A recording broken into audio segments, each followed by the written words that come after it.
Bonjour mes enfants. Aujourd'hui, nous allons passer à ma maîtresse est une ogresse, encore une fois. Ce n'est pas la quatrième partie, mais c'est ma quatrième vidéo. Alors, on va écouter encore une fois l'épisode 2, puis on va faire la compréhension orale et la compréhension écrite de l'épisode 2. Nous allons lire les phrases que nous avons travaillées et jouer avec les mots sur l'ardoise. Nous allons découvrir qu'est-ce que c'est qu'une phrase avec la majuscule et les points et les mots.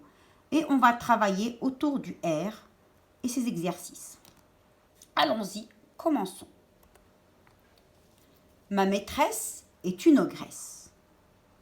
Thomas est arrivé devant la porte de l'école, devant le portail, avec ses parents.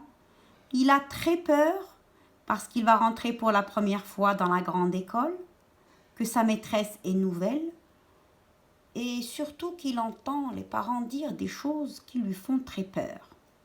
Ils ont dit que la maîtresse est un monstre du travail. Ils ont dit que la maîtresse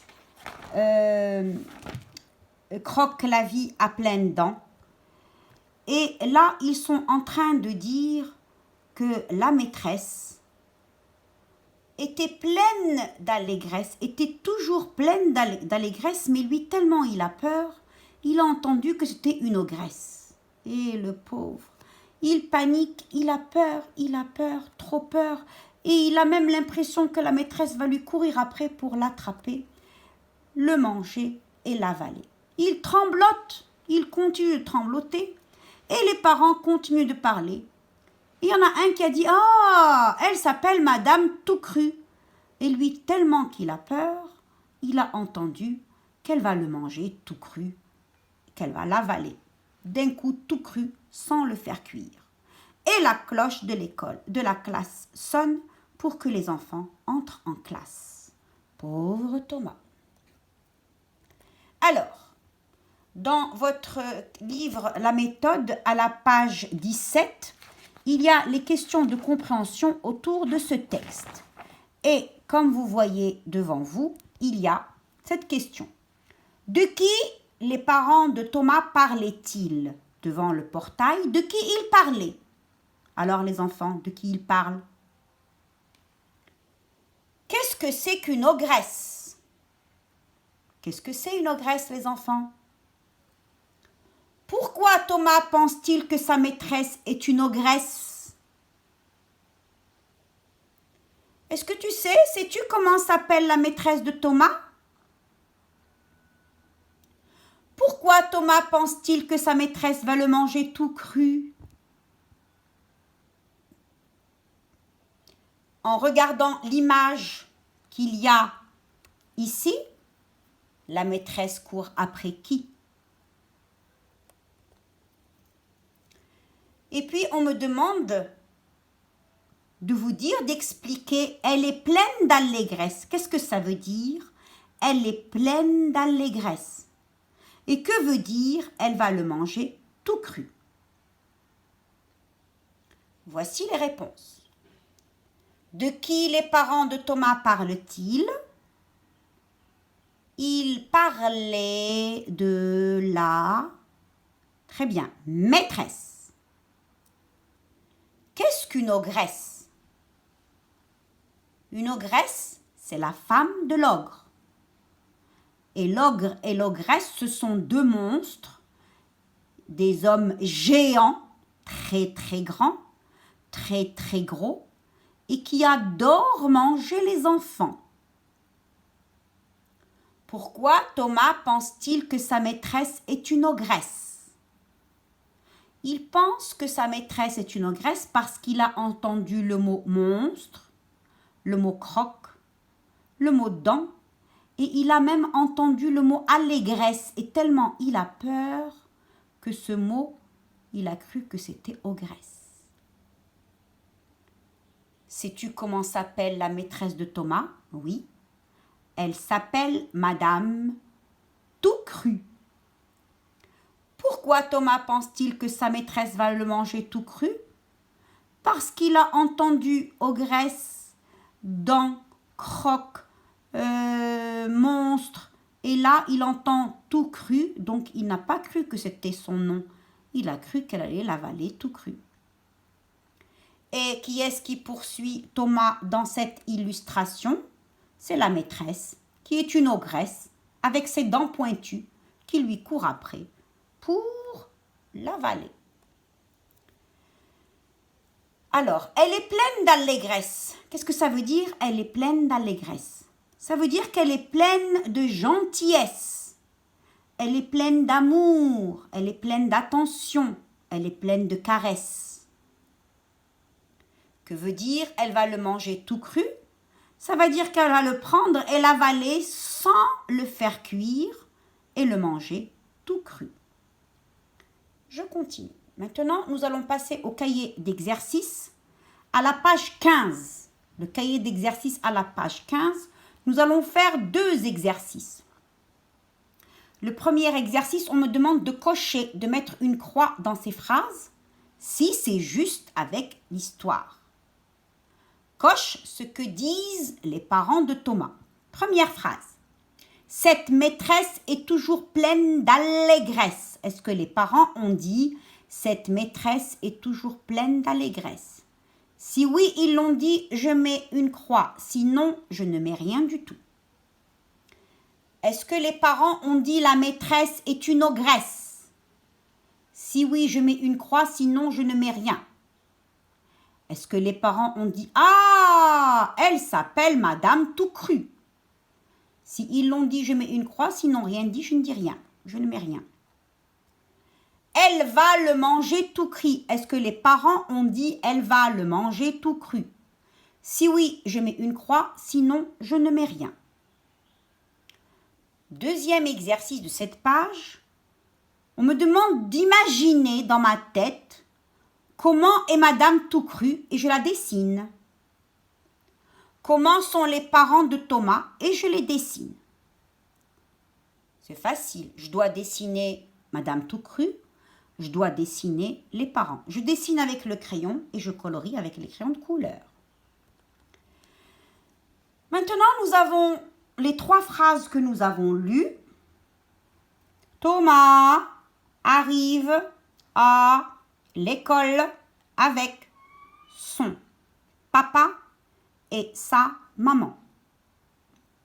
Les parents de Thomas parlent de la maîtresse. Elle s'appelle Madame tout cru. Vous devez lire et relire ces phrases. Thomas arrive à l'école avec son papa et sa maman. Les parents de Thomas parlent de la maîtresse. Elle s'appelle Madame tout cru. Vous savez lire ça. Maintenant, les mêmes phrases avec l'écriture manuscrite. Thomas arrive à l'école avec son papa et sa maman. Les parents de Thomas parlent de la maîtresse. Elle s'appelle Madame tout cru. Vous allez prendre vos ardoises et vous allez me chercher le mot maman. Je cherche maman et je l'écris sur mon ardoise. Quand j'ai fini d'écrire maman, je cherche madame. Je cherche madame. Quand j'ai fini avec madame, je cherche Thomas. Et je l'écris sur mon ardoise. Thomas. Puis je cherche tout cru. Tout cru. Et je l'écris avec l'écriture manuscrite, ça veut dire l'écriture de la main. Je relis les phrases. Thomas arrive à l'école avec son papa et sa maman. Les parents de Thomas parlent de la maîtresse. Elle s'appelle Madame tout cru. Il faut chercher le mot maman, le mot madame, le mot Thomas et le mot tout cru. C'est bon? Je continue. Nous allons prendre maintenant notre cahier d'exercice à la page 16. Et nous allons travailler la phrase. Alors la phrase, regardez mes enfants, ici, elle commence toujours par la majuscule et elle se termine par le point. Thomas arrive à l'école avec son papa et sa maman, point. Voilà la phrase qui se termine. Deuxième phrase, elle commence encore par la majuscule. Les parents de Thomas parlent de la maîtresse et j'ai un point. Deuxième phrase. Première phrase. Deuxième phrase. Encore une majuscule. Elle s'appelle Madame Tout Cru. Majuscule et le point. Alors, à la page 16, on me demande de colorier tous les points qui terminent la phrase. Donc, je vais prendre mon crayon de couleur rouge et je vais chercher. Les parents de Thomas parlent de la maîtresse. Elle s'appelle Madame Tout Cru. Il faut colorier les points. Combien on a de phrases? 2. Pourquoi? Parce qu'il y a 2 points. Les parents de Thomas parlent de la maîtresse, point. Voici une phrase. Elle s'appelle Madame Tout Cru, point. Voici la deuxième phrase. Dans une phrase, mes enfants, il y a des mots. Voilà 1, parents, 2, 3, Thomas, 4, parle, 5, 2, 6, la, 7, maîtresse, 1, 2, 3, 4, 5, 6, 7, 8 mots. Deuxième phrase, elle s'appelle Madame Tout Cru. Il y a le premier elle, le deuxième c'est le petit S tout seul. Appelle troisième, Madame quatrième, Tout Cru 5. 1, 2, 3, 4, 5. La première phrase, il y a 8 mots. La deuxième phrase, il y a 5 mots. On va regarder l'exercice numéro 2. L'exercice numéro 2, justement, on me demande de séparer les mots. Regardez, il y a la phrase ici et la phrase ici. Ce sont les mêmes. Mais ici, on a laissé un espace entre les mots. Ici, on a tout collé. Donc là, il y a des fautes. Thomas arrive à l'école. Thomas arrive à l'école collé. Je dois prendre mon crayon de papier et séparer chaque mot tout seul. Thomas se termine avec un S. Thomas avec un S, je vais mettre le trait ici. Arrive se termine avec un E.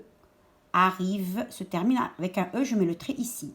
Ah, il est tout seul, je mets un trait ici. L'école, j'ai 2 mots, le L tout seul et école tout seul, comme avec s'appelle.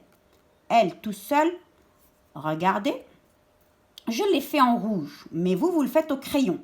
Thomas arrive à l'école. D'accord? La même chose avec la suivante. Il est avec son papa et sa maman. Il est avec son papa et sa maman. Il, je trace un trait, il se termine avec le L. Et se termine avec le T. Avec le C. Son, avec le N. Papa, avec le A, mais le deuxième, pas et pas. Et avec le T. Ça, avec le A. Et maman, c'est le dernier. Et voilà, je l'ai fait. C'est bon? Je continue. Nous allons prendre l'ardoise et nous entraîner à écrire le R. Le R s'écrit entre 2 interlignes. Je monte, normalement je fais une boucle ici et je fais mon R. Entre 2 interlignes. Je commence par là, je monte, je fais ma petite boucle et je fais mon R. Le R majuscule maintenant, regardez, il commence à la 2e interligne. Il descend en faisant la canne de mon parapluie, de la 2e. Après, je commence mon rond ici à la moitié, je tourne et je descends. Après, je vais faire le pied du R. Donc, la canne, le chapeau du champignon et le pied du R. Et j'ai mon R majuscule qui arrive jusqu'à la 3e interligne. Il commence à la 2e pour descendre. Il monte jusqu'à la 3e. Et j'ai ma canne. Et j'ai mon pied. Nous allons passer au cahier d'exercice à la page 14. On me demande de colorier, l'exercice 3, colorier les images où j'entends le R. Robe, souris, langue, guitare, table. Robe, souris, langue, guitare, table. Vous devez trouver les mots où j'entends le R et le colorier. Je vais vous donner juste un indice, il y en a 3. C'est tout. Ensuite, vous allez m'écrire la ligne de R. Entre 2 interlignes, je ne dépasse pas. Je fais un petit tiret et un R et un petit tiret et un R et un petit tiret et un R et un petit tiret et un R. Toute la ligne. Beaucoup de R. Maintenant, je passe à la page à côté, la page 15. Et après ça, nous avons terminé. Toujours le son R. Je dois entourer l'image avec le mot où j'entends le R. Alors, regardez d'abord, je vois le R, je vois le R, je vois le R, il n'y a pas de R, je vois 2 R. Je fais attention. Rue. Est-ce que dans rue, j'entends le R? Rue. Ensuite, j'ai cahier. Est-ce que dans cahier, j'entends le R? Ensuite, j'ai peinture. Peinture. Ensuite, j'ai tableau. Arbre. Arbre. Les enfants, un autre indice, il y en a 3. C'est bon? Maintenant, nous devons cocher la syllabe où j'entends le R. Quelle syllabe j'entends le R? Râteau. Il y a 2 syllabes, mais où est-ce qu'il est le R? Râteau. Tortue. Tortue. Hérisson. 3 syllabes. Hérisson. Où est le R? Première, deuxième ou troisième. Aspirateur. 4 syllabes. Aspirateur. Attention les enfants, dans ce aspirateur, j'entends 2 R. Où sont-ils? Dernier mot, croissant. Croissant. Où est le R? Puis, nous devons écrire la rue. Attention à cela. Il monte jusqu'à la 3e interligne. 1, 2, 3. Le L monte jusqu'à 3. Mais le A jusqu'à 1, le R jusqu'à 1, le U jusqu'à 1, le E jusqu'à 1. Et j'écris 2 fois la rue. 2 fois, une fois et 2 fois. Ensuite, j'ai le mot pour. Pour, il descend jusqu'à la 2e interligne, la lettre P. Regardez, elle descend jusqu'à la 2e. Elle monte à la première et après, elle descend en dessous de la ligne d'écriture à 2 interlignes. Le O, le U, le R de la même taille, une interligne. Vous allez m'écrire 3 fois le mot pour. Page 15. Voilà les enfants, nous avons terminé. Vous allez recevoir du travail à faire demain ou ce soir. Vous faites comme vous voulez. À bientôt. Au revoir.